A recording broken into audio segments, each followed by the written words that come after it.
એક બાજુથી એમ કહીએ કે મૃત્યુને હંમેશા યાદ રાખવું છે, મૃત્યુનું ચિંતન રોજ કરવાનું, બરાબર, અને જન્મ મૃત્યુ જરા વ્યાધિ એને દુઃખ દોષાનું દર્શન.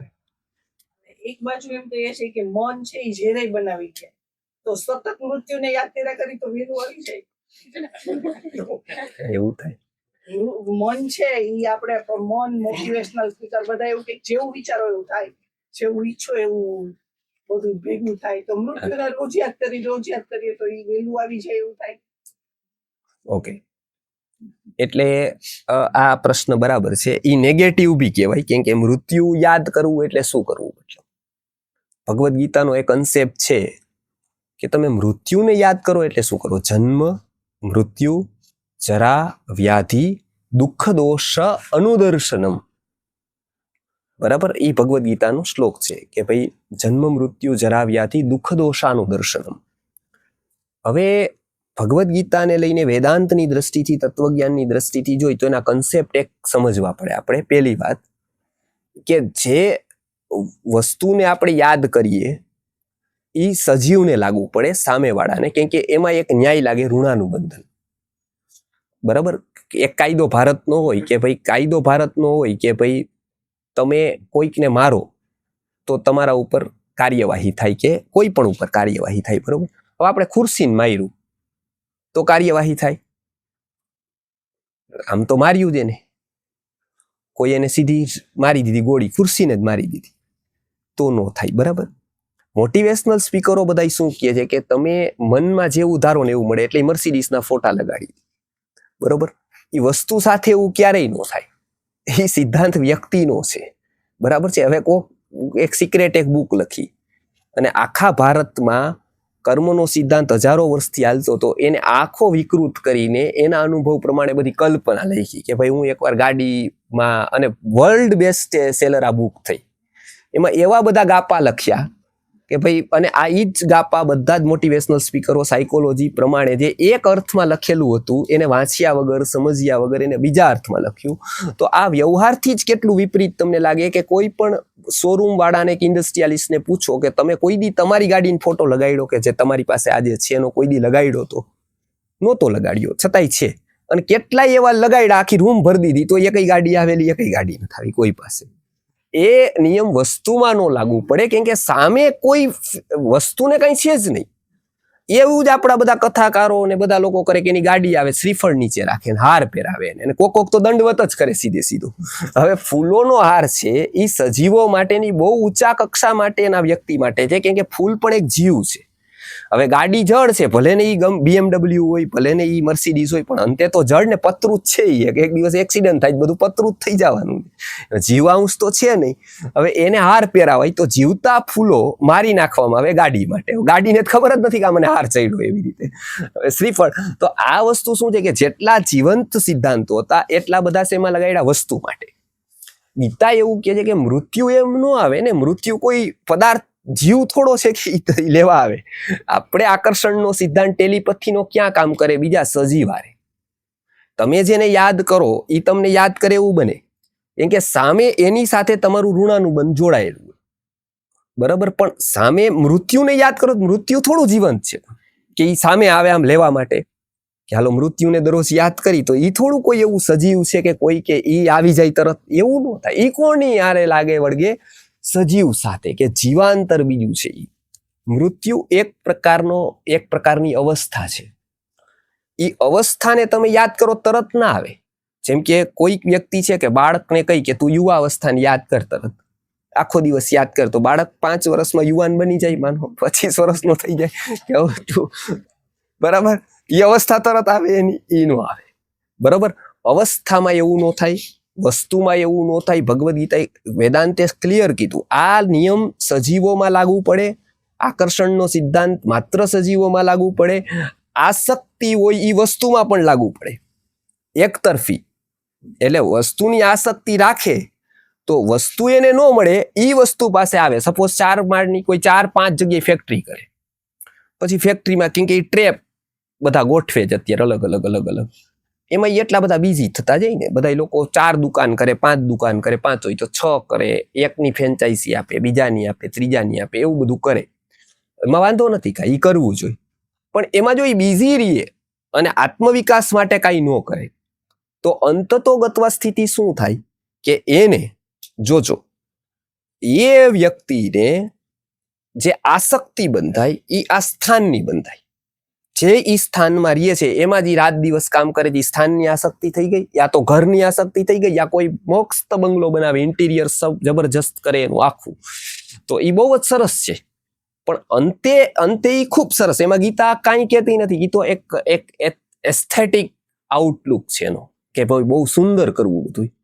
પણ તકલીફ એમાં કાંઈ તકલીફ નથી, એટલું માત્ર એ સુંદર કરી દે તો કાંઈ વાંધો નથી. સુંદર કરીને શું થાય કે પછી ઈ ધીમે ધીમે એનો પ્રાણ ત્યાં જોડાતો જાય, કે પછી ખાલી ખાચો ત્યાં ન લાગે, પછી અહીંયા એટલો જ પડે. અહીંયા કઈક ઊંડો ઘાવ પડી જાય, માનો એક કઈક ભટકાઈ ગયું ને સિમેન્ટનું છોતરું નીકળી ગયું, પછી ખાલી એટલું ન નીકળ્યું, અહીંયાથી નીકળી ગયું. અને એવા એને 50 જગ્યાએ આવું કર્યું છે તો એની હાલત શું થાય, કેટલી જગ્યાએ નીકળે એને, કેમ કે ક્યારેક ને ક્યારેક કોકની જગ્યાએ તો કઈક થવાનું જ છે. હવે એ વસ્તુ બે રીતે થાય કે એને આ જગ્યાનું રીએ, પણ એના કર્મો એવા ન થાય તો કર્મન્યાય સિદ્ધાંત પ્રમાણે એને યોની એવી ન મળે મનુષ્યની, તો ઉંદરની મળે. પણ સ્થાન ફિક્સ થઈ જાય. આ કેમ કે આકર્ષણ કોનું, આસક્તિ કોની છે જોજો. આકર્ષણ જીવોનું હોય અને આસક્તિ જીવ અને અજીવ બંનેની એને થઈ શકે. એટલે આસક્તિ અહીંયા રહી જાય એટલે એ આવે અહીંયા, પણ એનું એવું તો કેપેબલ નથી કે ભાઈ મનુષ્ય શરીર લે તો ઉંદરનું શરીર થાય. એટલે ઉંદર અહીંયા થઈ જાય, ફેક્ટરીમાં ઉંદર આટા મારે તો ઓલા લોકો થાય કે ઉંદર વધી ગયા, કાઢો આને. ઉંદર જાય જ નહીં, કેમ કે આસક્તિ તો એને અહીંયા છે. એટલે એ રવિવારે અહીંયા જ આટો મારે, કેમ કે હું જોઈ આવું ફેક્ટરી હવે બરોબર ચાલે છે કે નથી ચાલતી, આ બધા કામ કરે છે કે નથી કરતા. તો હવે એ ઉંદર આટા મારતો હોય તો આ લોકો એને કાઢવા માંગતા હોય કે ભાઈ હવે આને મારો, ઓલાને બોલાવે કે ભાઈ આને કાઢો, આ હવે જાય જ નહીં કે ભાઈ જાતો કેમ નથી ઉંદર. તો હવે એને ન ખબર હોય, કેમ કે દસ્તાવેજ એના નામનો છે, આને ન ખબર હોય કે દસ્તાવેજ અંતે આને જ કર્યો છે. જે ઉંદર છે એને શું છે કે લોકો તો માત્ર શરીરને ઓળખે છે ને, લોકોને આત્માની ખબર નથી. આત્માનો સ્કેન થાય તો ઈ જ નીકળે, આત્મા સ્કેન જે દિવસે થશે તે દિવસે તો ઈ જ નીકળશે. પણ અહીંયા તો બાયોમેટ્રિક લેવાય તો ઉંદરને તો અંગૂઠો નથી કે બીજી કોઈ આપણા જેવી આંખ નથી, તો એની તો બાયોમેટ્રિક લેવાય નહીં. તો તકલીફ ક્યાં પડે હવે કે આસક્તિ યદી સ્થાનની રહીએ તો વ્યક્તિની સ્થાને આવવું પડે, એ નિયમ લાગુ પડે. સ્થાન કે વસ્તુ વ્યક્તિ પાસે ન જાય. જે વસ્તુને તમે યાદ કરો એ વસ્તુ નો આવે, વ્યક્તિ આવે.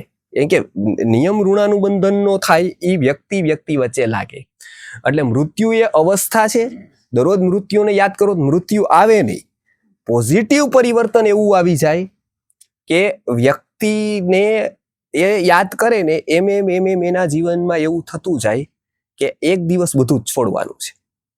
મન એ સ્વીકાર કરતું જાય. અને તમે હંમેશા કોઈ વાત ચિંતન કરો ને ગમે તે, એ વાત મન સ્વીકારી લે. જોજો કોઈ પણ વાત પહેલી વાર તમને જે અઘરી પડે ને એ 5 વાર ચિંતન કરો, 6 વાર કરો, 7 વાર કરો ને, જેમ જેમ મન ચિંતન કરતું જાય ને એમ એ વાત સ્વીકારતું જાય. એ જો સ્વીકાર ભાવ થાય ને છેલ્લે કામ બહુ આવે, જ્યારે મૃત્યુ થવાનું હોય ને ત્યારે એ સહજ લાગી જાય, એ સહજ જ લાગી જાય, સહજ એનો સ્વીકાર થઈ જાય કે આમાં કાંઈ ક્યારેય વિચારીએ નહીં આપણે, અને તરત આવે ને અનએક્સપેક્ટેડ, એ મનનો સ્વીકારે. એ મનનો સ્વીકારે ને એટલે શરીર ગમે તેટલું સહજતાથી છૂટે ને મનનો છૂટ્યું હોય. એટલે અનાયાસેન મરણમ એનો મતલબ એવો નથી કે તરત મૃત્યુ થઈ જાય કોઈ, એવો અર્થ જ નથી. તો બધાના, માનો કે હમણાં બોમ્બેનો આપણે પ્લેન બ્લાસ્ટ થયું તો અનાયાસ જ મરણ થયા બધા, એમાં રોવાનું શું હોય? અનાયાસ જ થયા ને તે સેકન્ડમાં વયા ગયા બધા, માઇક્રો સેકન્ડમાં. એટેકમાં પણ મિનિટો જાય, આમાં તો સેકન્ડ જ થઈ. તો એને અનાયાસ કહેવાય? તો કે ના, એને અનાયાસ ન કહેવાય. એમ કે આયાસ વગર કોને કહેવાય? કે જે તમારે સ્વીકૃતિનો ભાવ દ્રઢ થતો જાય, પછી કદાચ અંતમાં એવું આવે મૃત્યુ, તો ઋષિ મુનિઓ જેવી રીતે સહજ કરતા હતા મૃત્યુ, કે એને કોઈ એવું નહોતું કે હવે મારું શું થશે ને હવે આગળનું શું ને હવે હું ગયો પછી પાછળવાળાનું શું ને હવે ઓનું શું ને એવું બધું. અને એટલે એ શું કરતા હતા કે સહજ એક સ્વીકાર કરી શકતા હતા. એ સ્વીકાર કેવી રીતે તરત કરતા હતા? તો કે ના, એ નિરંતર એની એક પ્રક્રિયા હતી કે તમે કોઈ પણ વાત જ્યારે ચિંતનમાં લો છો ત્યારે તમારું મન એને સ્વીકારતું જાય છે. પછી તમે એ અનએક્સપેક્ટેડ નથી લાગતું. એ જે તમે ચિંતન કરો છો ત્યારે તમે એટલે ભગવદ્ ગીતા એ બધાનું કહે છે. શું કહે છે? કે જન્મ શરૂઆત પાછા મૃત્યુથી પણ નથી કરી, જન્મથી કરેલી છે કે જન્મ જ્યાં સુધી આપણને ચિંતનમાં નથી ને ત્યાં સુધી મૃત્યુનું ચિંતન કરવું અતિશય કઠિન છે. જન્મનું ચિંતન શરૂ થયું ને ત્યારથી તમને એક વાત પાછળ બ્રેઇનમાં એવી આવે છે કે આ બધું શરૂઆત તો છે ને ઝીરોથી જ થયું છે. જોજો આમાં શું થાય કે કોઈક એક વ્યક્તિ છે, બરાબર છે, હવે એ વ્યક્તિની પાસે 10,000 રૂપિયા છે, બરાબર છે, અને 90,000 મળી જાય 1 લાખ થાય છે, બરાબર છે, 1 લાખ રૂપિયા થાય કે 10 લાખ છે ને 1 કરોડ થાય છે. અને બીજી વ્યક્તિ છે એ 10 કરોડ છે અને એને 9 કરોડ નુકસાની જાય છે અને 1 કરોડ થાય છે. પૈસા કેટલા બે પાસે? 1 કરોડ છે ને. હવે બે સુખી છે? બે ભાઈઓ જ છે પણ બે સુખી છે? તો કે ના, કેમ કે એકના થયા છે ને એ 1 કરોડ થી 10 કરોડ થયા, એકના 90 કરોડ થી 10 કરોડ થયા. એક રિવર્સ આવ્યો જોવો તમે, એટલે દુઃખ છે ને એક આગળ હોય તો સુખ છે. એવું એને શું થાય છે કે આ ક્યાંથી થયું ને એ પ્રશ્ન. ત્યારે તમે જન્મ યાદ કરો તો તમે જુઓ કે જન્મ વખતે આવું કાંઈ હતું તો કાંઈ નહીં. તો એ જન્મ વખતે કાંઈ હતું જ નહીં ને, શરીર જ આવડું મોટું નહોતું એટલે પૂરું થઈ ગયું. વાત શરીર જ નહોતું તો બીજું બધું તો પછીની વસ્તુ છે. તો જન્મથી જ્યારે વ્યક્તિ શરૂઆત કરે છે ને ત્યારે એને જે પણ વસ્તુ આવે છે એ બધી ગેઇન થવામાં છે. એને મેળવેલી જ છે, બરોબર છે. પછી એને કોઈ તકલીફ નથી જન્મથી યદી શરૂઆત કરે છે. ઓલું તો શું છે કે પછીથી શરૂઆત કરે છે તો ઘણું બધું છે. જન્મથી શરૂઆત કરે છે ત્યારે એને કાંઈ નથી. એટલે જન્મથી શરૂઆત કરે તો એકદમ મૃત્યુ એના જેવું જ છે. જો એક દિવસનું બાળક જુઓ અને એનું ઈ બાળક મૃત્યુ થઈ ગયું એવું જુઓ, એ બેમાં બહુ અંતર નથી, કેમ કે ગેઇન નથી. આ વચ્ચેની તકલીફ ક્યાં છે ખબર છે કે બહુ લઈ લીધું ને છોડવું પડશે. આ મેં બધું બનાવ્યું, હવે બીજા છોડવું પડશે, એ એક સાયકોલોજી. અને એક કે બીજા બધા મોજ કરશે મારા પાછળ, હું તો વયો જઈશ પણ આ બધા પાછા જીવી જશે. રાજસ વ્યક્તિને એવું હોય કે એવી તકલીફ હોય.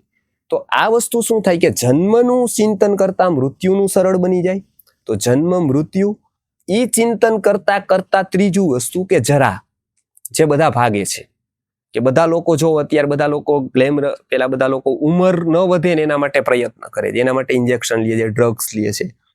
તો એ શું કે વૃદ્ધાવસ્થાનો સ્વીકાર કરો, સહજ વ્યાધિનો સ્વીકાર કરો. રોગ પણ એવો છે, રોગ પણ આયુર્વેદે હજારો રોગ લખ્યા છે, કોઈ વ્યક્તિ એને સ્વીકારી નથી શકતો. એવું માને છે કે તો કોકને થાય છે, મને તો થાય જ નહીં. એને થાય છે ને ત્યારે એને એવું લાગે છે કે આ મારી યારે તો બહુ જ અઘટિત ઘટના બની ગઈ, કેમ કે હું કોઈ દિવસ હું કંઈ ખાતો નથી, મને કેન્સર થાય, મને ડાયાબિટીસ થાય, મને બ્લડ પ્રેશર થાય. એટલે શું છે કે એના જીવનમાં રોગનો સ્વીકાર નથી. ઈ આવે ને તો એમાં ઓલું નથી, ઈ એક સ્તર ઉપર વાત આવી જાય. એનો સ્વીકાર કરે તો એની ટ્રીટમેન્ટ સારામાં સારી થાય.